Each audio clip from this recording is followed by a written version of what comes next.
नमस्कार मित्रांनो, आज आम्ही निघालो आहोत ट्रेकला आणि ट्रेकसाठी आम्ही चाललो आहोत सिंहगडला. सिंहगड हे पुण्याजवळील प्रसिद्ध किल्ला आहे.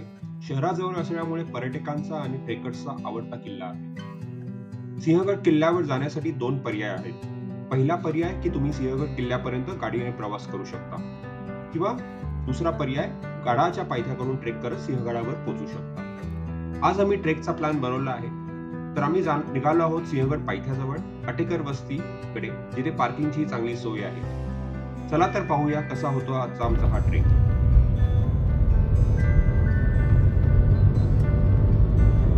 ओके, आता आपण पोहोचलो आहोत सिंहगड रस्त्यावरती आणि थोडासा टर्न मिस झाला, त्यामुळे थोडा एक्स्ट्रा वेळ लागतो आहे. पण हा ब्रिज जो आहे तो आम्हाला ॲक्च्युली खालून यायचं होतं, पण आम्ही तो चुकून ब्रिज चढून गेलो.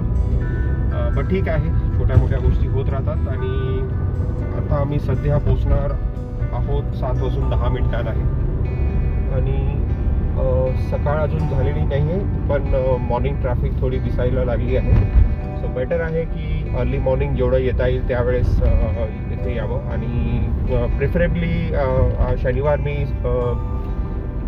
जनरली चूज करतो ट्रेकसाठी, कारण त्यावेळेस जरा थोडीफार कमी गर्दी असते. रविवारी या ठिकाणी खूपच गर्दी होते. आणि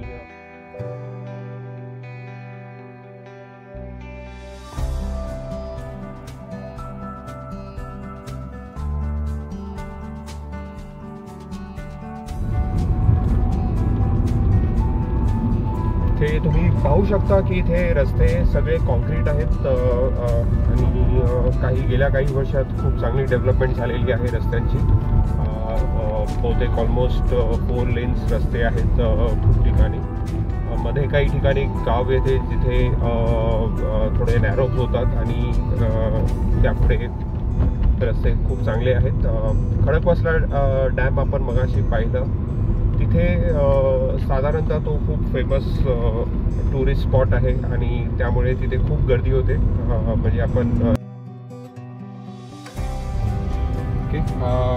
हा जो आपल्याला रस्ता दिसतो इथे, जो लेफ्ट हँड साईडला, तिथे आपण आपली कार घेऊन जाऊ शकता.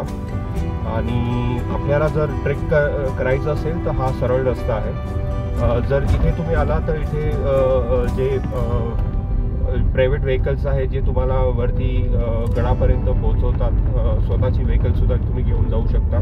आणि मध्ये ई बसेससुद्धा चालू केले होते. आता मला करंटली स्टेटस माहीत नाही आहे त्याचं, पण खूप ऑप्शन्स अवेलेबल आहेत. आणि जर तुम्ही बसने आला तर बस तुम्हाला सिंहगड पायथ्याकडे पोहोचवते. म्हणजे हाच जो रस्ता आहे, जो बसचा सुद्धा रस्ता आहे, जो सिंहगड पायथ्याला घेऊन जातो. तर आपण इथून साधारणतः 2 किलोमीटर अंतरावरती सिंहगड पायथा आहे. आपण आता तिथेच जाणार आहोत आणि तिथे कार पार्क करून मस्त चहा घेऊन आपण आपला हा जो आजचा ट्रेक आहे जो चालू करणार आहोत.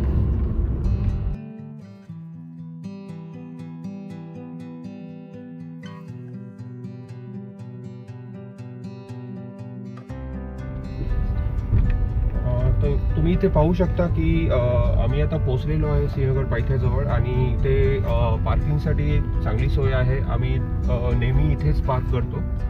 तर आजही आम्ही या ठिकाणीच पार्क करणार आहोत. आणि बाजूला एक रेस्टॉरंट होतं, आम्ही जनरली तिथे जातो, जिथे नाश्ता वगैरे खूप छान मिळतो. तर आम्ही इथे पार्क करत आहोत आम्ही आमची गाडी. आणि होपफुली येस, ही पार्किंग छान आहे.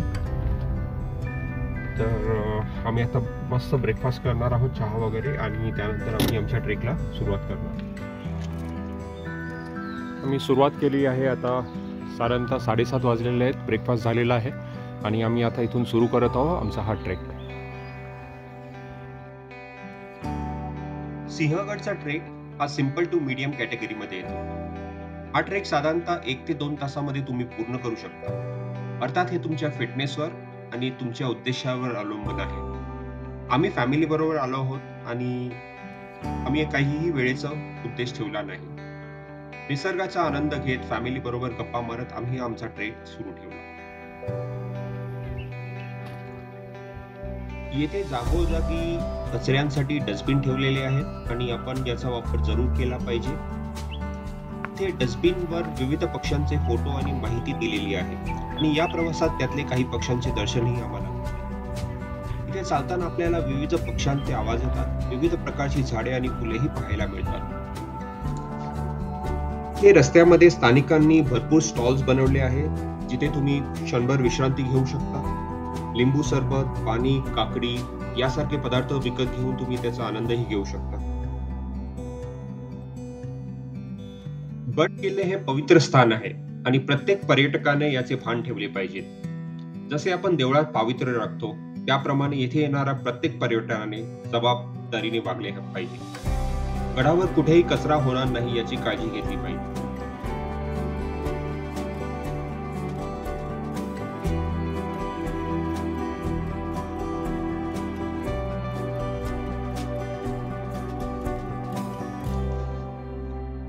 आम्ही साधारणतः 9 वाजता गडावर पोहोचलो. आम्हाला जवळपास 1.5 तास लागला. गडावर या रस्त्याने आपण पोहोचतो पुणे दरवाजाकडे.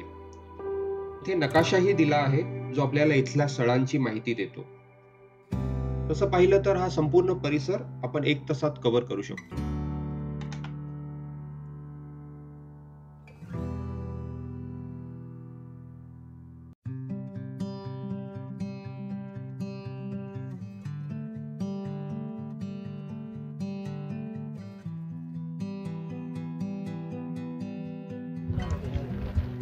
सिंहगडावरील सर्वात महत्त्वाचे स्थान म्हणजे तानाजी मालुसरेंची समाधी. आपल्यापैकी बऱ्याच जणांना माहित असेल की या गडाचे मूळ नाव कोंढाणा आहे. हा गड काबीज करण्यासाठी तानाजी मालुसरेंनी आपल्या प्राणाची आहुती दिली. गड आला पण सिंह गेला आणि या गडाला सिंहगडचे नाव मिळाले. येथे तानाजी मालुसरेंची समाधी आहे.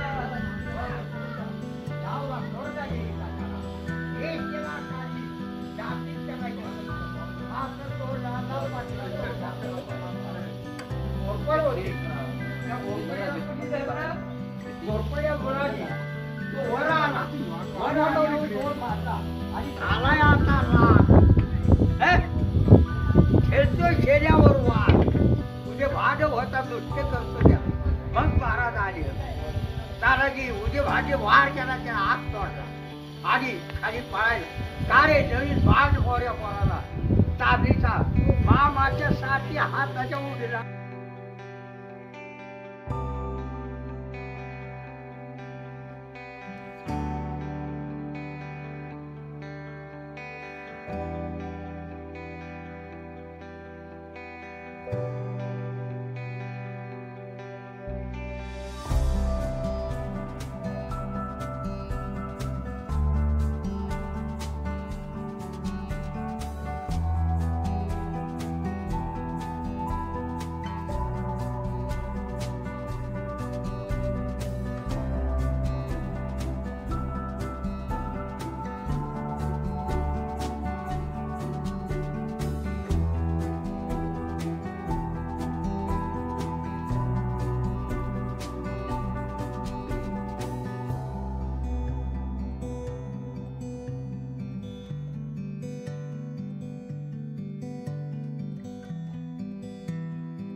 मनसोक्त भटकंतीनंतर वेळ होती क्षणभर विश्रांतीची.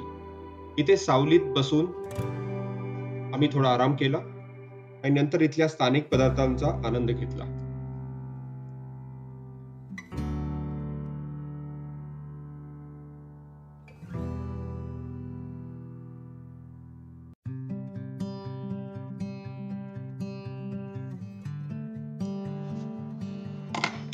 इथले निसर्ग सौंदर्य डोळ्यात घेऊन आम्ही आमची रिटर्न जर्नी सुरू केली.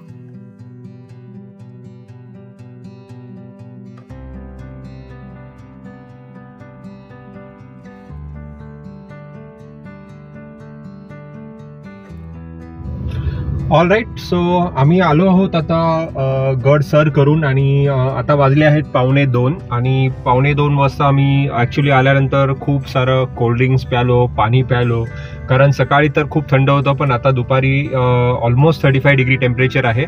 आणि जेव्हा तुम्ही गडावरती चढत असाल किंवा उतरत असाल तुम्हाला पाणी खूप जास्त कन्झ्युम होते. You have to stay hydrated. आम्ही 3 फुल बॉटल्स नेल्या होत्या, 3ही कन्झ्युम झाल्या.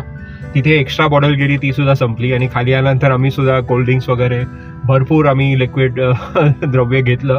तर ओव्हरऑल आमचा ट्रेक खूपच मस्त झाला. वरती आम्हाला हवं तसं खायला मिळालं आणि तुम्ही समोर बघू शकता आत्ताही आम्हाला तो डोंगर वगैरे दिसत आहेत. तर आम्हाला म्हणजे बघून आम्हाला खूप आनंद होतोय की आम्ही या निसर्गाच्या सानिध्यात आम्ही आज गेलो आणि खूप चांगला ट्रेक झाला. फुल फॅमिलीने एन्जॉय केलं. तर आता आम्ही निघालो आहोत. साधारणतः 1 तासाचा रस्ता आहे रिटर्न जर्नी आणि रस्ते खूपच छान आहेत यार. आता नवीन रस्ते जे बनवलेले आहेत कॉन्क्रीट आहेत, त्यामुळे काही प्रॉब्लेम नाही आहे. आज म्हणजे शिवजयंती आता 2 दिवसावरती आहे आणि त्यामुळे बहुतेक इथे जे नॉर्मल स्टॉल्स वगैरे असतात गडावरती ते नव्हते आज. पण अदरवाईज तुम्हाला तिथे इन जनरल स्टॉल्स वगैरे दिसतात आणि त्यामुळे तुम्ही ते खाऊ शकता ॲक्च्युली. पण जे ऑथेंटिक सिंहगड म्हणजे तुम्ही ज्यासाठी येता ऑब्व्हियसली ट्रेक प्रायमरी एक असतो आणि दुसरं म्हणजे तुम्हाला तिथे जे दही खायला मिळते आणि तिथलं जे काकडी म्हणा किंवा पिठलं भाकरी, कांदा भजी, बटाटा भजी, म्हणजे हे सगळं तुम्ही ट्राय करण्यासाठी म्हणजे मी तर जनरली फूडी असल्यामुळे मला हे खूप आवडते आणि मी जनरली मी ते खाण्याचा पण माझा एक उद्देश असतो जेव्हाही मी या ठिकाणी येतो. तर ते आम्हाला मिळालं आणि आम्हाला खूप मजा आली ॲक्च्युली ओव्हरऑल. आता फेब्रुवारी मंथमध्ये काय होते की आता जवळपास थंडी संपत आलेली आहे, त्यामुळे जर तुम्ही येत असाल तर प्लॅन करा की सकाळी 5 वाजता चालू करू शकता तर चांगलं आहे. अदरवाईज यावेळी जर तुम्ही रिटर्न येत असाल तर इट इज व्हेरी एक्झॉस्टिंग आणि तुम्हाला मग खूपच म्हणजे it is like test of your strength, test of your mental strength, perseverance आणि तुमचा एक पेशन्सचा टेस्ट असतो, फिजिकल मेंटल स्ट्रेंथ, हे सगळं टेस्ट होते. तर या दृष्टीने तुम्ही तयारी केली पाहिजे. ट्रेक हा खूपच सिम्पल आहे तसं पाहिलं तर, पण जर जे नवीनच आहेत अगदी त्यांच्यासाठी मीडियम कॉम्प्लेक्स पकडू शकतो आपण तो. पण ओव्हरऑल ट्रेक म्हणजे लहान मुलांपासून जे अगदी 60च्या वरती आहेत ते सुद्धा ॲक्च्युली या ट्रेकवरती येतात. म्हणजे असं नाही आहे की ते करत नाही आहे. तर यंगस्टर्स असतातच पण या एज ग्रुपमधले सुद्धा तुम्हाला मिळतील. आणि ऑब्व्हियसली जे लोकल्स आहेत त्यांच्याकडे बघून तर असं वाटतं की आपण काहीच करत नाही आहे. ते त्यांचं जे बेसिकली एज बघता तुम्ही तर ज्या हिशोबाने ते गडावरती रोज चढतात म्हणजे ते खरोखर म्हणजे आश्चर्यजनक वाटते कधी कधी. तर आपण हे करू शकत नाही. पण ओव्हरऑल एक चांगला एक्सपिरियन्स आहे इथे येण्याचा. आम्ही वर्षातून एकदा दोनदा तरी येतो आम्ही. एकतर एक सवय असते की आपल्या हिस्ट्रीमध्ये आपण जाऊन बघतो बेसिकली आणि एक ट्रेकची पण एक सवय होते. फिजिकल स्ट्रेंथचा पण एक टेस्ट होतो आणि ओव्हरऑल निसर्गाच्या सानिध्यात तुम्हाला येण्याची बेसिकली अपॉर्च्युनिटी असते. आता तुम्ही बघू शकता हे डोंगर वगैरे आता फुल ड्राय आहेत, पण पावसाळ्यात तर हे अगदी म्हणजे सह्याद्री जे या रिजनमध्ये राहतात किंवा जे फिरतात त्यांना तर माहिती आहे की पावसाळ्यात तर खूपच ग्रीनरी असते आणि ब्युटिफुल असते. फक्त त्यावेळेस जरा रस्ते स्लिपरी असल्यामुळे थोडंफार केअरफुल राहावं लागते. पण ॲक्च्युली जी खरी मजा आहे ट्रेकची तर ती पावसाळ्यातच आहे. तुम्हाला हे असं उन्हाचा वगैरे त्रास होणार नाही. वातावरण खूप प्लेझंट असते. सो नेक्स्ट टाईम पाहूया. जर आम्हाला जमलं पावसाळ्यात तर आम्ही ते सुद्धा प्लॅन करू. पण आता सध्या आजचा ट्रेक होता तो खूपच सुंदर झाला आणि आम्हाला खूप बेसिकली वी एन्जॉय एव्हरीथिंग. आता ऑन द वे बघूया कुठेतरी लंच करून आणि ओव्हरऑल त्यांना आम्ही इथेच आमचा हे ब्लॉग एंड करतो. आणि माझ्या या चॅनलला तुम्ही जर सबस्क्राईब केलं नसेल तर प्लीज सबस्क्राईब करा. जर आवडलं असेल तर प्लीज लाईक अँड शेअर करा.